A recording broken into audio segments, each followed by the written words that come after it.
you are, all the participants and speakers. So it's my name is Eric, by the way, from Hong Kong, from PolyU Speed. It is my pleasure, it's my honor to introduce Dr. Awni Etaywe from Charles Darwin University. So Dr. Etaywe's research sits at the intersection of language security and digital deviance,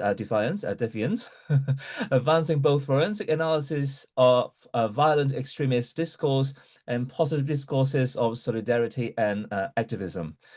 So Awni leads a national project funded by Australia's Department of Home Affairs and co-leads the SFLIG on the semiotics of peace, compassion, and empathy.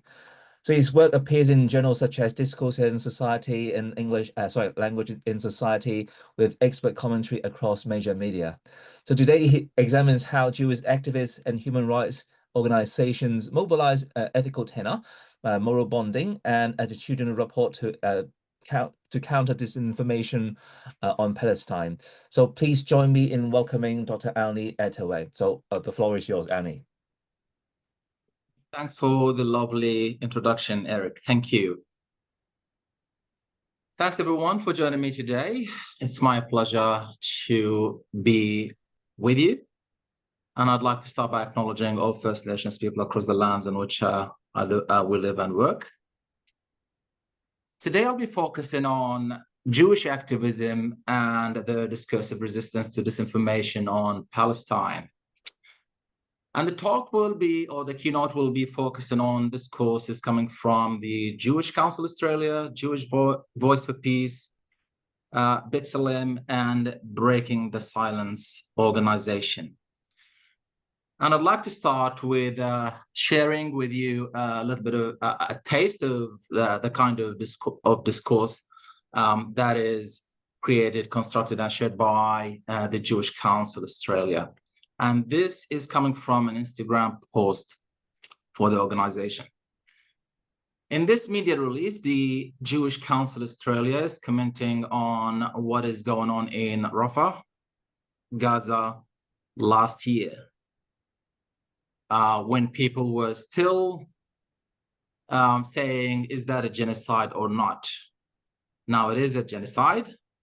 And earlier, in 2024, the Jewish Council Australia was established in response to false claims by the State of Israel against the Palestinians and their rights to exist and have their own state, and the conflation between anti-Semitism and the critique of the State of Israel's actions.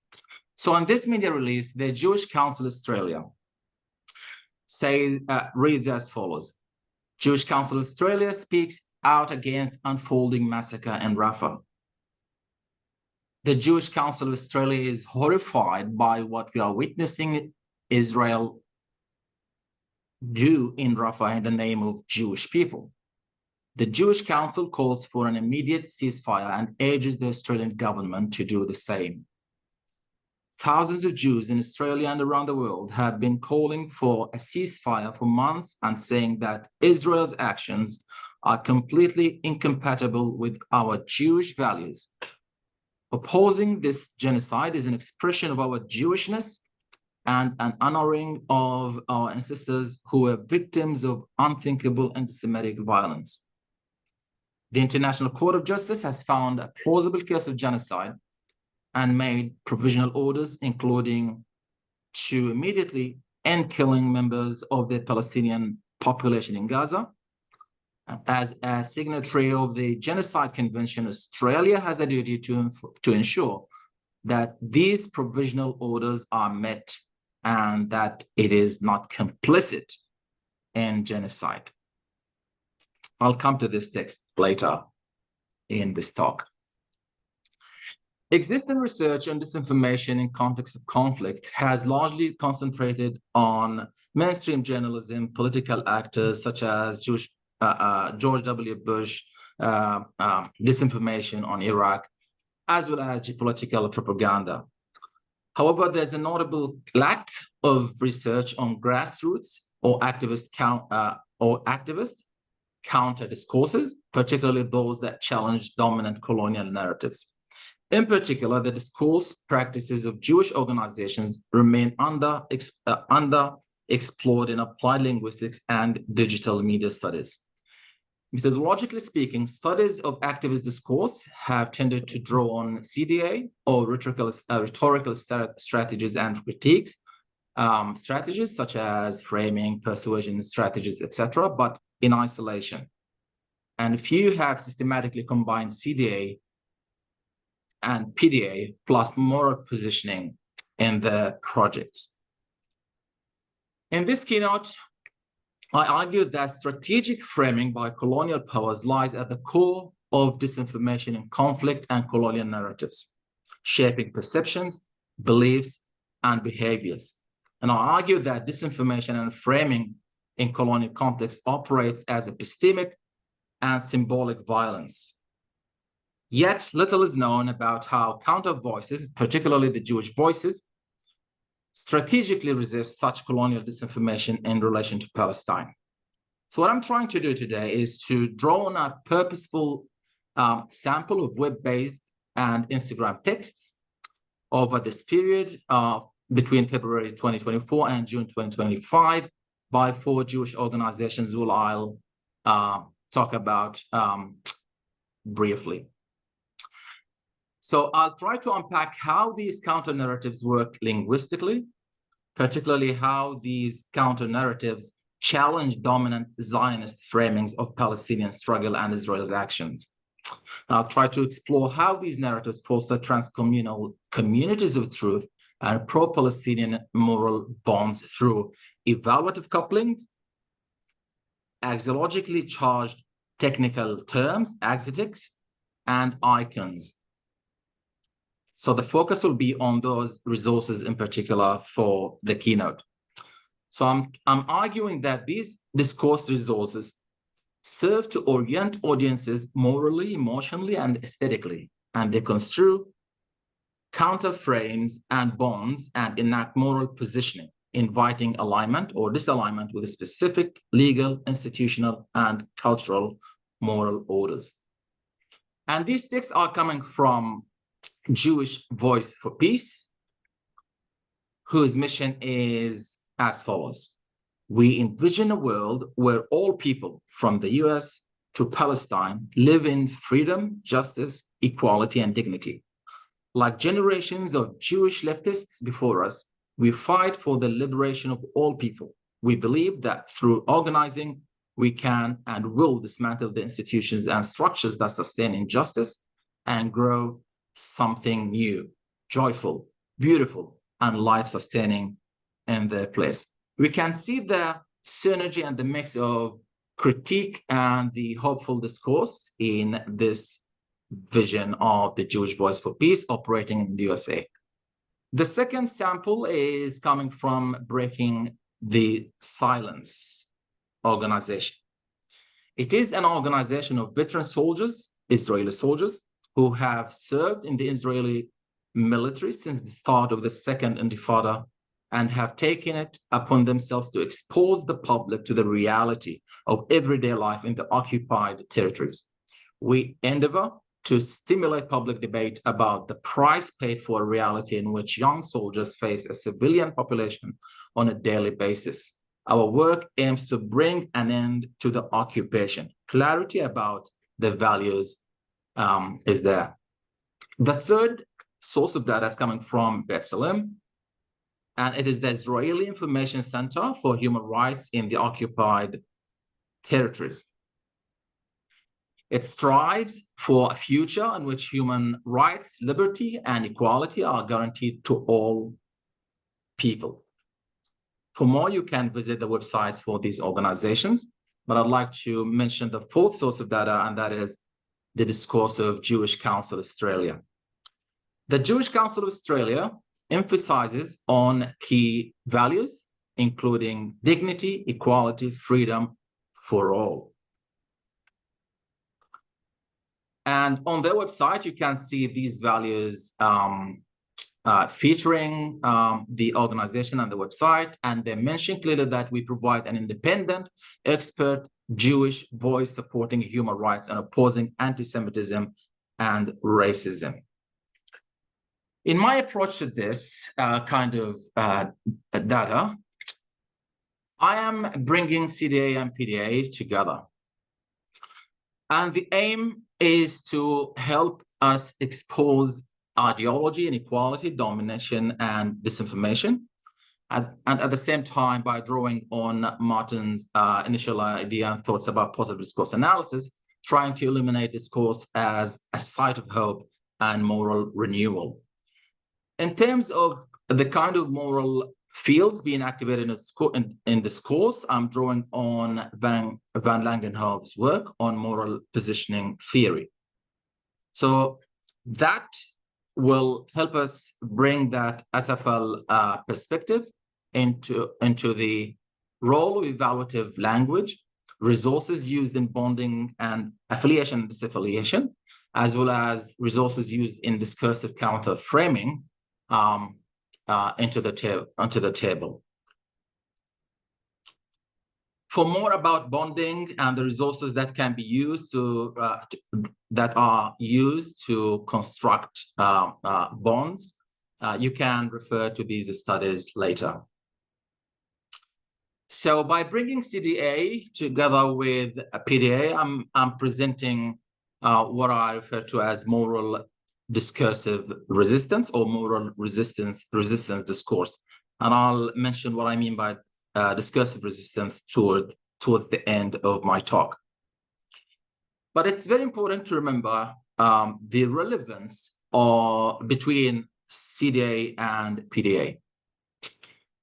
Van Dyck argues that CDA is a type of discourse analytical research that primarily studies the way social power, abuse, dominance, and inequality are enacted, reproduced, and resisted by text and talk in the social and political context. So I'm focusing on the last bit mentioned, the resistance by text and talk. Considering this kind of resistance as an act that instills hope for the Palestinians, all people of conscience and shared principles, human values,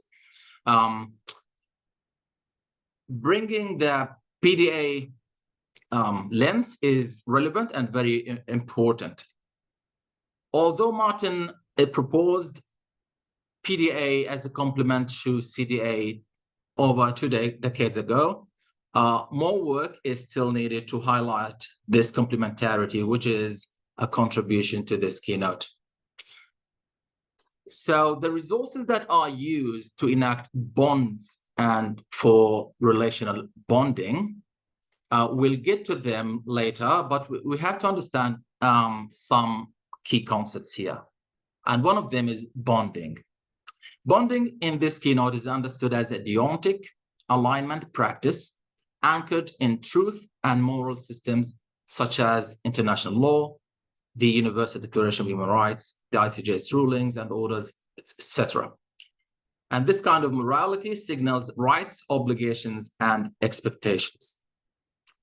In terms of morality and moral systems underpinning the discursive choices, again, the moral endeavor by the alternative Jewish movements we are looking at today are also supported by the ICJ's recognition of a plausible case of genocide in Gaza and tens of reports by independent organizations confirming that there is a genocide going on in Gaza, by the World Health Organization reports on starvation and medical collapse, by Human Rights Watch documentation of extermination, infrastructure destruction, and more. So central to this CDA-PDA project is exposing disinformation, contested bonds, and foundational myths that are still circulating among the Jewish and non-Jewish communities. And that's why these alternative Jewish movements are working so hard to elucidate confusion and to create, to make sure that Jewishness is not conflated with Zionism. So this Jewish discursive co-resistance sits within a broader tradition of resistance-oriented intellectual work for Palestine. And according to many Jewish scholars, Zionism is a colonial settler movement propped up by foundational myths. So this information is at the heart of what Zionists are doing in Palestine. So countering these historical myths and colonial frames require introducing alternative frames, as well as establishing or redefining the basis for relational bonds with the Palestinians. And in so doing, the alternative Jewish movements present themselves as partners for peace, and they insist on the fact that a Jewish critique of Israeli state violence is an ethically obligatory act. So for more about the history of Palestine from a Jewish perspective, and more literature about the disinformation and historical myths, I'd like to invite you to take a look at these books later. But looking at 10 Myths About Israel by Ilan Pappé, who's a Jewish historian, he emphasizes that these historical myths, the 10 historical myths in his book, form a basis for ongoing colonial disinformation and operations in Palestine. I'm just mentioning them, but I'm not going to talk about them. You can refer to the book for more details on how they are being debunked. So Palestine was an empty land, which wasn't. The Jews were a people without a land, which is not the case. Zionism is Judaism. Zionism is not colonialism. The Palestinians voluntarily left their homeland. The June 1967 war was a war of no choice. Israel is the only democracy in the Middle East. The myths about the Oslo Agreement, the lies we tell about Gaza and the two-state solution is the only way forward. So these, according to many Jewish scholars, are myths. And if you are not familiar with this work, I encourage you to take a look at that book. Central to this project of CDA-PDA synergy also is to scrutinize the morality underpinning the Israeli actions and discourses, because they use discourse to morally distort reality. They use terms such as disputed lands, empty land, conflict, and so on. And according to philosopher Judith Butler, it makes no sense to treat the relations between Israel and Palestine as two sides of a conflict, since such framing faces the inequality on the ground. Although we tend to hear the word conflict often, even Jewish scholars are against the use of it because it obscures the inequality on the ground. Also central to this CDA-PDA synergy is understanding this information as a strategic political practice to erase and legitimize, to erase the truth about Palestine and to legitimize colonial structure. That is, the Zionist discourse euphemistically recasts ethnic cleansing as security measures and genocide as self-defense. And disinformation by Zionist movements also operates to reframe colonial violence as security policy and resistance as terrorism. When it comes to the erasure and the erasure of the truth, it extends beyond Israel to reach the US Ambassador Mike Huckabee, who notoriously declared, there is no such thing as a Palestinian. There is no such thing as Palestine. There is no such thing as the West Bank, East Jerusalem, and Gaza.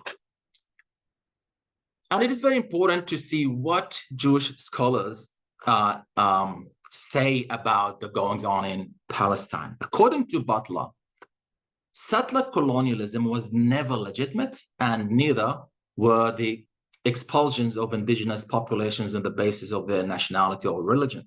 Zionism has never found justification in principles and justification equality, and one cannot find solutions within its terms.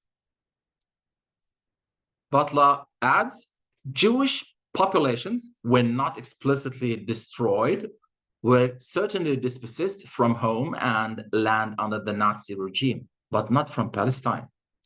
And if the basis for Jewish law of return is understood as biblical, we have surely to oppose the use of religion as a justification for the perpetration of internationally recognized crimes of dispossession and depopulation against Palestinians. Naomi Klein, popular figure who is working with the Jewish Voice for Peace as well, declares in her article in The Guardian, declares Zionism as a false idol that takes our most profound biblical stories of justice and emancipation from slavery and turns them into brutalist weapons of colonial land theft, roadmaps for ethnic cleansing and genocide.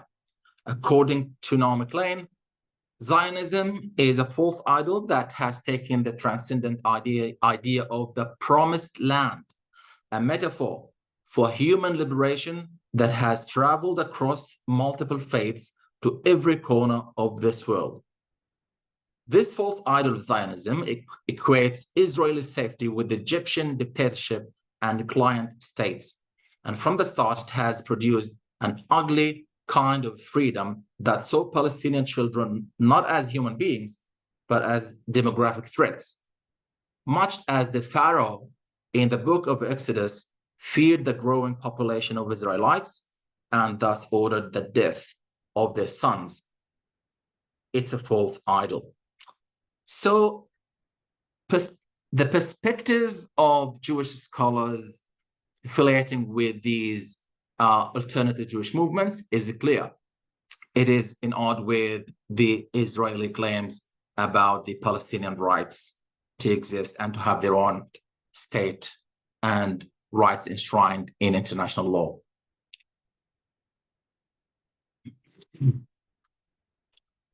So how does this relate to SFL?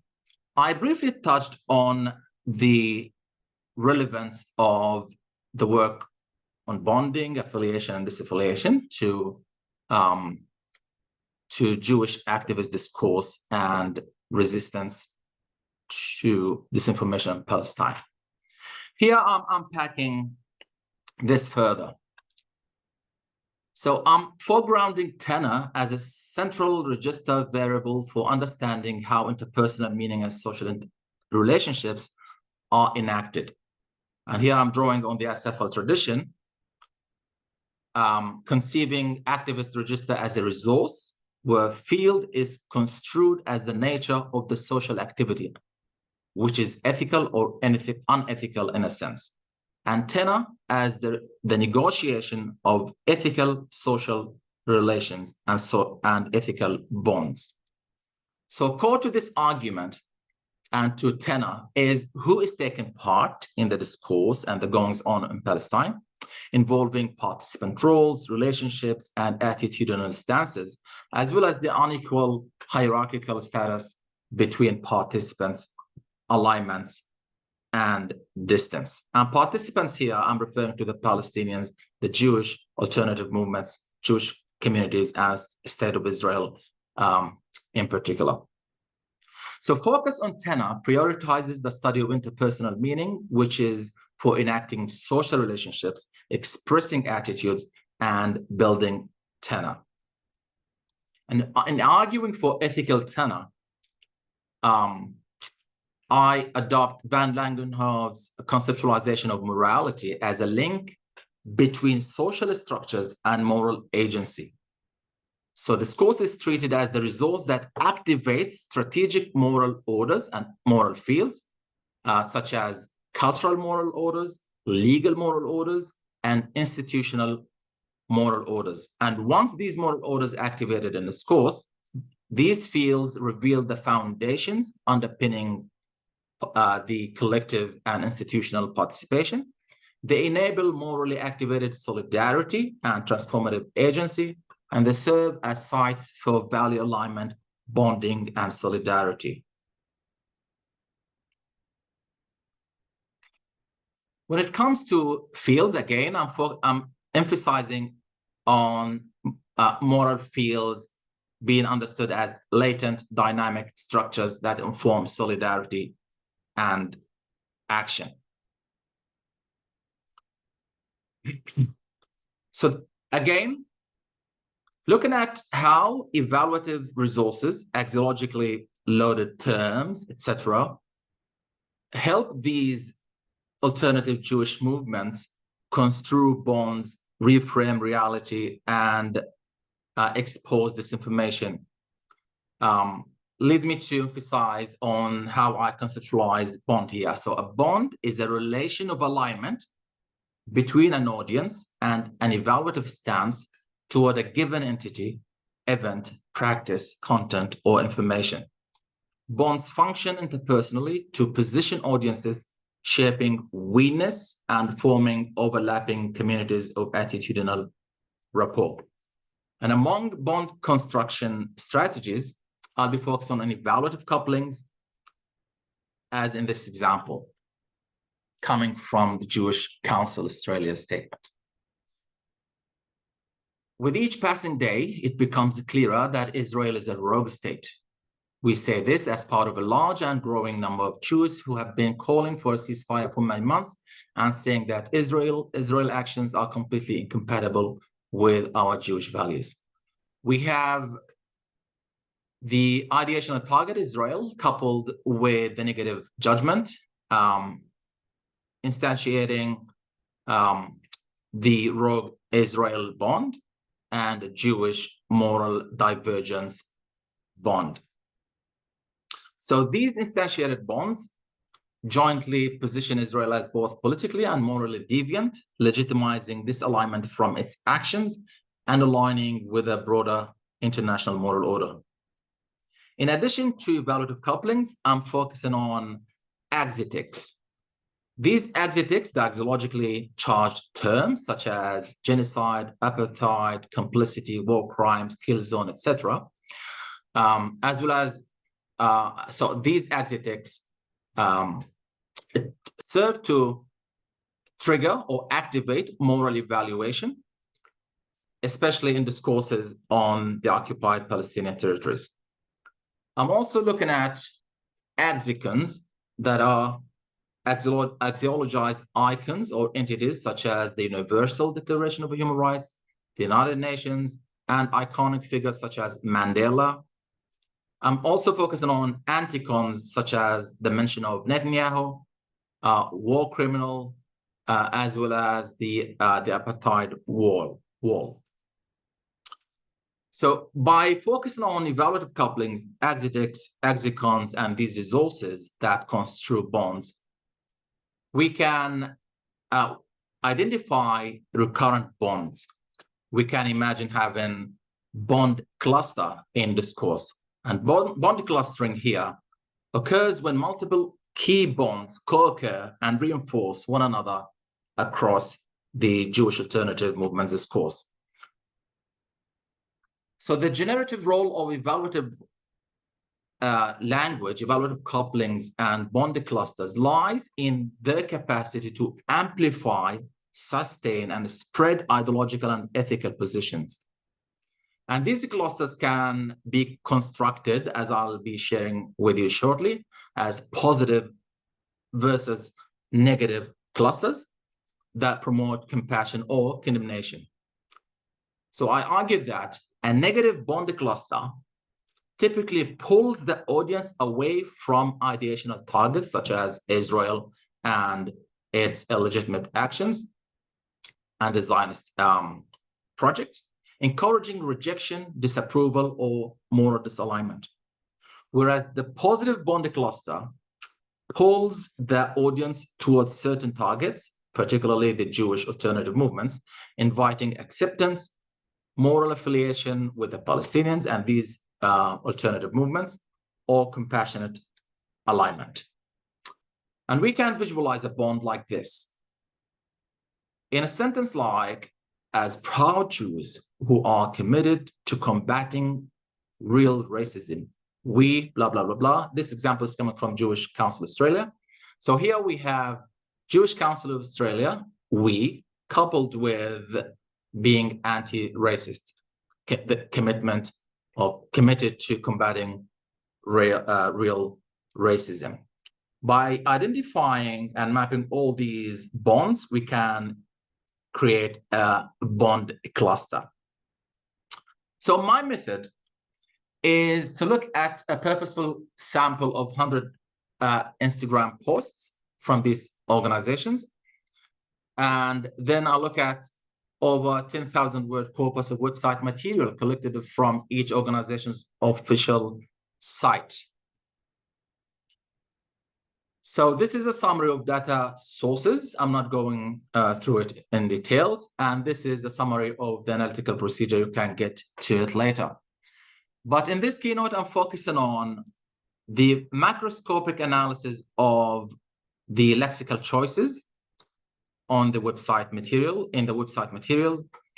And I'm looking at bonds being construed in discourse and bond clustering in discourse. And I'm focusing particularly on these analytical categories used in coding: evaluative couplings, axiatic terms, exicons, bondicons, and anticons. So I'm providing a definition here with an example for each for summary. So I imagine now you're familiar with evaluative couplings. So let's move to the second analytical category, and that is axiatic terms. Axiatic terms refer to specialized ideational triggers that are inherently charged with legal or moral evaluation, as in the word of genocide, apartheid, war crimes. And the function of the use of these words in this discourse is to activate moral framing in institutional and legal discourses. Lexicons are axiologized icons or entities that carry affiliative significance, as in the case of the mention of Universal Declaration of Human Rights. And it serves to anchor solidarity and positive moral bonding. Bondicons are icons of positive solidarity used to rally affiliative bonds, where these alternative Jewish movements are, at the end of the day, constructed as bondicons, and they socially function to symbolize unity and shared struggle. I'm also looking at anticons that represent opposing moral systems, such as Israeli apartheid wall, Zionism as brown washing, which operate in discourse to anchor disalignment and moral opposition. By identifying the repeated bonds that are realized by all these analytical categories, I'll be able to draw a map of the bond clusters emerging from discourse. Clusters of justice, freedom, anti-racism, bonds, etc.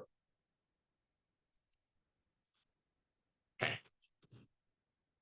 Now I'll be sharing some examples from these alternative movements discourse and to exemplify the bonds, the lexical choices, and the bond clusters.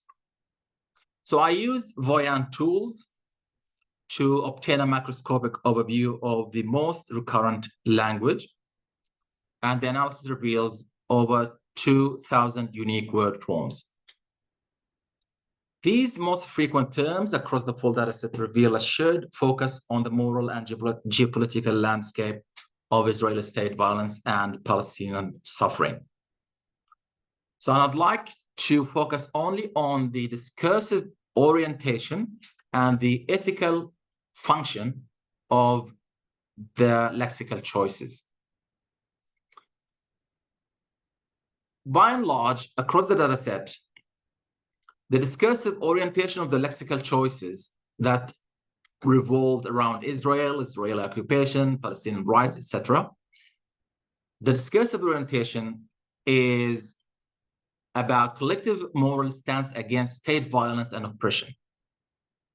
And the ethical function is to construct shared moral grammar and anti-occupation and human rights advocacy. When looking at Jewish Voice for Peace, the discursive orientation was towards decolonial and intersectional discourse, and the ethical function is to reimagine Jewish identity through moral resistance and liberation ethics. Looking at the breaking the silence, lexical choices, revolving around testimonies, soldier testimonies, reality, etc. The discursive orientation was towards more moral witnessing through insider narratives. And the function is to challenge complicity and reposition soldiers as ethical witnesses. Looking at Betsalem's discourse, which talks about the Supreme Court in Israel, interrogations to the Palestinians, etc., because it's a human rights organization. The discursive orientation of its discourse, of its lexical themes and choices, was towards legal human rights discourse. And the ethical function was to expose systemic violence through judicial framing and evidentiary language.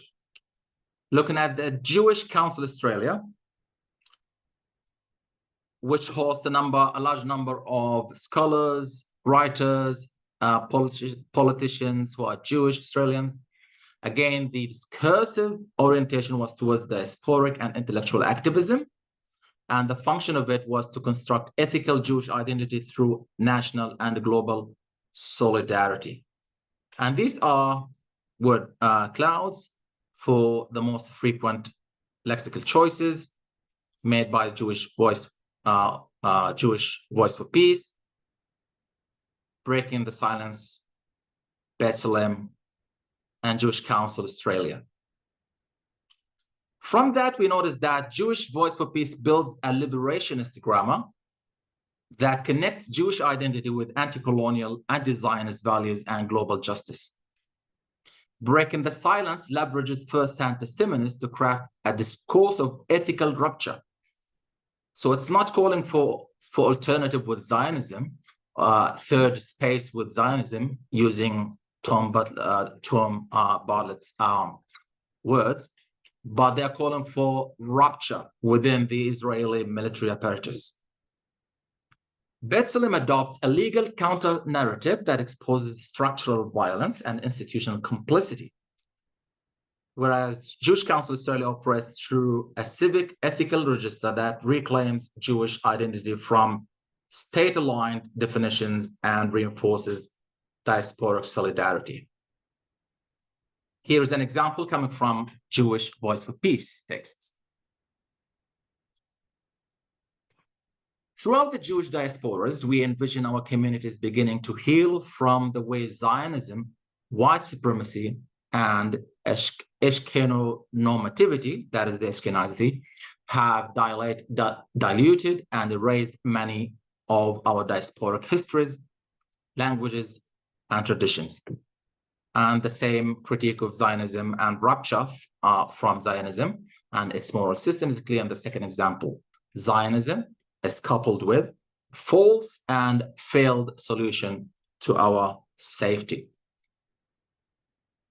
So by identifying the key bonds mentioned in the Jewish Voice for Peace texts, we have divergence bond cluster, divergence from the Israelis' actions and the Zionist project, and convergence bond cluster, that is convergence with shared values, international law, Jewishness, and so on.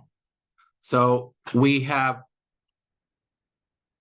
Jewish Voice for Peace coupled recurrently with healing, dignity, belonging, true safety, freedom, equality, justice, and converting grief, anger, to an action to alleviate the suffering of the Palestinians. In opposition to this cluster, we have Israel coupled with acts of disposition, domination, lack of accountability, being a Zionist project, Zionism, supremacy, fear, estrangement, and Ashkenormativity. Doing the same, identifying the exegetics, exicons, anticons, and bondicons in Jewish Voice for Peace. You can see examples of these analytical categories. So we have a repeated use of the words freedom, justice, equality, and dignity that function as moral anchors, which are obvious examples of exegetics. And we have Jewish freedom fighters, every life is precious, etc., that affirm progressive Jewish resistance as examples of exicons. And we have Israeli apartheid wall, Zionism as brownwashing that expose state violence and ideological manipulation as examples of anticons. We also have examples of bondicons, new kinships that will outlive supremacy, the concrete of the apartheid wall to bring the concrete of the apartheid wall in pieces. So these are constructed as bondicons.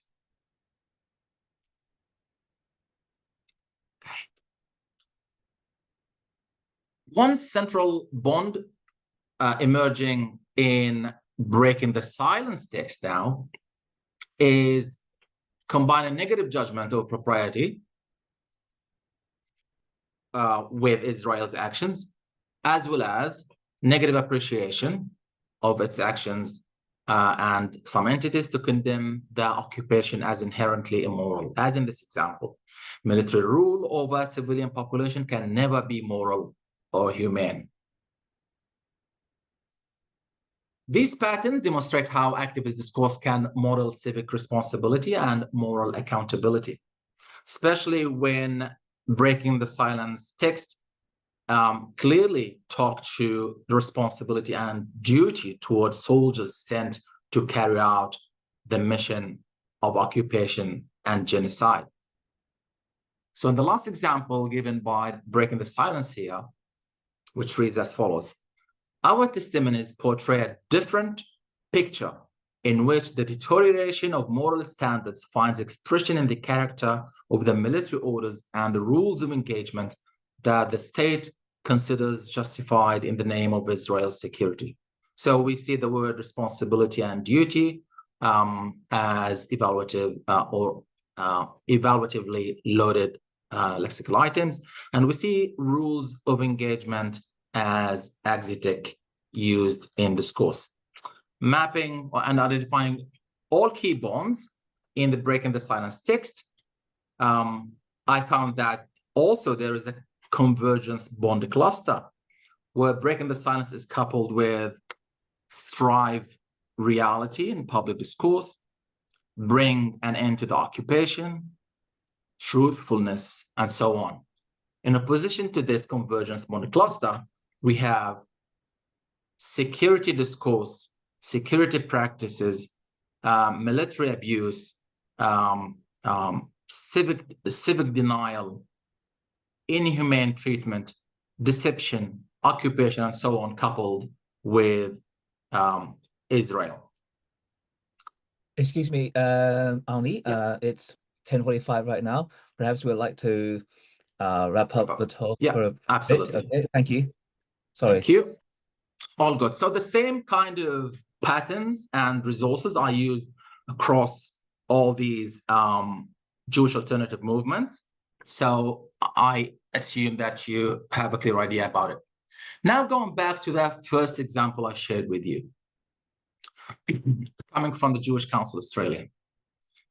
So this example, in this post in particular, the Jewish Council Australia tends to reclaim Jewish ethics using legal and moral framing to condemn Israeli actions in Rafah as indefensible, referencing the ICJ ruling. It reframes Jewish identity as aligned with anti-genocide advocacy. And this underscores how diaspora organizations can leverage moral authority to influence public opinion and global policy debates on human rights issues. Statements like horrified by what we are witnessing Israel do in Rafah, and references to Australia has duty not to be complicit in genocide, invoke international legal obligations. Also references to axicons such as the International Court of Justice, the Genocide Convention, and so on, anchor the argument within an international legal and moral framework. To conclude, the analysis demonstrates how ethical and relational discourse becomes a site of moral resistance, reconfiguring relational bonds, disrupting state narratives, and activating global ethical accountability. And through convergence and divergence bond clusters, activists and human rights groups reposition Jewish identity around justice, co-resistance, co-humanity, systemic compassion, and the grievability of all life. Bond clusters offer linguistic evidence of how language can both challenge injustices and build transnational ethical communities. So now the last slide will be on understanding discursive resistance as established in this kind of discourse. Discursive resistance is the semiotic act of reclaiming meaning, of reconstituting reality through alternative ways of meaning that challenge dominant frames of power and distortion. Following Halliday's conception of language as an active force which shapes consciousness and influences social change, discursive resistance operates by transforming the meanings through which people experience the world and build community. Resistance is not merely reactive, but generative. It constructs moral and experiential realities. And when Jewish and human rights organizations speak out, they resist not with weapons, but through discourse, mobilizing systemic compassion, solidarity, and moral clarity as semiotic resources. So discourse here exposes the ideological camouflage of disinformation, reframes the moral terrain of conflict, and reconstructs social understanding through alternative ways of meaning grounded in justice and social humanity. Thanks for being with me today. Looking forward to the discussion if there's still time. Yeah, thank you.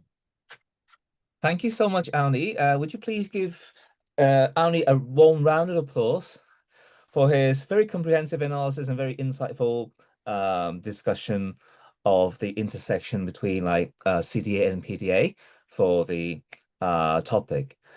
Since we are about to go to the breakout room right away, so if you have any questions for Awni, please leave your messages here. And I think Vin is going to help us, transfer us to the breakout rooms. Thanks so much again, Annie and Eric. So we are now head to the breakout room, everyone. So all the speakers are already here. So I'm going to open the room, recreate the room, tree, and let participants choose the room. So hope you are all familiar with it, but any of you wonder how to join the room, I got a question this morning. Please look at the three dots on the right hand side of your profile, and then choose the room you would like to join. Yep, done. Okay, I can see the room. So yes, when you click on the three dots, you should see the breakout room option, or it's just right next to the the three dots. So I'll head to room 2 for the session. Yep, Eric, you are in room 2, me in room 3, and me in room 1. Okay, so I'll go there. I'll head there. Hey, thanks again. I can see only 2 rooms open. 2 rooms? Not 3. Yeah. Yeah, you are in room 2, Annie. Thank you. I should be in 3, according to the program. Yeah. Can you see room 2? Yeah. So are they only 2 rooms or 3? 3 rooms. I'm in room 1, you in room 2, and Eric in room 3. Hang on. I don't seem to see room 3. Okay. Yeah, I don't see room 3, but in the program I am on room 3, I think. It's Bell me said, yeah, I'm closing old room and I open it Yeah, up. don't worry. Yeah, you Yeah. can. Yeah, that's fine. Yeah. Is it fine that I go to 3 because I prepared the presentation accordingly? Yeah, you're three. Sorry, Eric in room Yeah. 2 and you're in room 3. Yeah. Okay. Yeah. So So any of you in room 3 feel free to interact with any on the topic that he just presented. That's so wonderful. We have to or during the afternoon tea before the plenary this afternoon. Oh, so the original big breakout rooms are closing. So for the Yep, participants who are waiting to enter the breakout rooms, please wait like 20 Yep. seconds. Yeah, please wait 2 seconds and I'm opening all room again. Recreate 3 room, recreate 3 room. Yep, that's correct. Not sure why it's only 2. 3 record room. Yep, open all room. Yep, can you see 3 room now, everyone? yes. Yep, room 1, 2, Yes, 3. yes. Yep, So I yep. head to room 2. Yep. Thank you so much for your coordination, Vin. Yeah. Thank I might need Wonderful. it as a new pair of glasses. Yeah, Okay. thanks.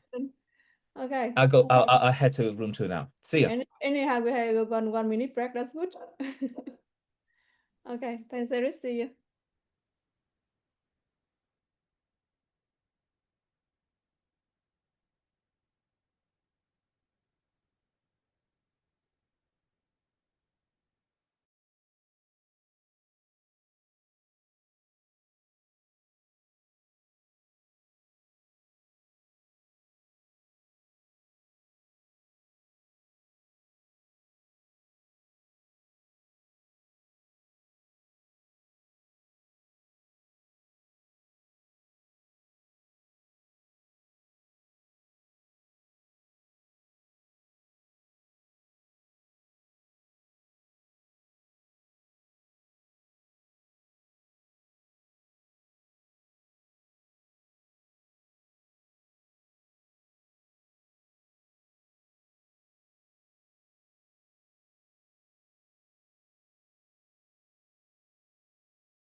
you.